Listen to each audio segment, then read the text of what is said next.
Assalamu alaikum. I will tell you the stories of Muslim superheroes. Today's story is about the first and only Muslim female ruler of Delhi Sultanate, 13th century. There are few women rulers we hear from the past, among them Queen Elizabeth I is probably the most famous. In this and predated Elizabeth at least 3 centuries. Our hero is a ruler from the Indian subcontinent who fought in battles on the front line and predated Elizabeth by at least 3 centuries. Razia was the first and only female ruler of the Sultanate of Delhi from 1236 to 1240. She was the only daughter of Sultan Iltutmish. Along with his sons, he ensured Razia was also educated and trained in archery and administration. Razia was in charge of the Delhi Sultanate in 1232, while her father was away on a campaign. Her abilities impressed her father and announced Razia to be high heir after his death. This was a surprise, as women were generally not successors in the Muslim or even Christian world at the time.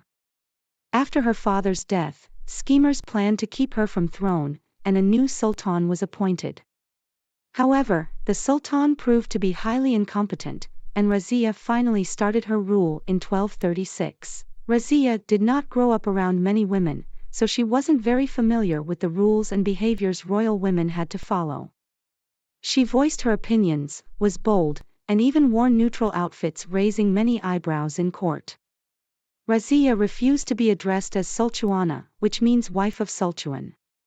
She insisted on being called Sultan instead because she was indeed the Sultan, the ruler.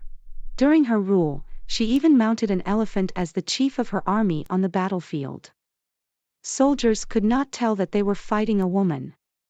She fought on the forefront and won many battles. She founded many schools and libraries where she encouraged Islamic teachings as well as science, literature, and philosophy from different religions. She had coins printed with her name on them and called herself the Queen of the Times. She expanded her territories and gained many admirers and supporters in the Sultanate. However, jealousy ensued amongst the nobles, and Razia ultimately met an unhappy ending. Her court and her siblings betrayed her. She was eventually killed. She is still remembered for her bravery at battles, her great rule, and her support for learning. Many stories, songs, and poems have been written about her bravery and confidence.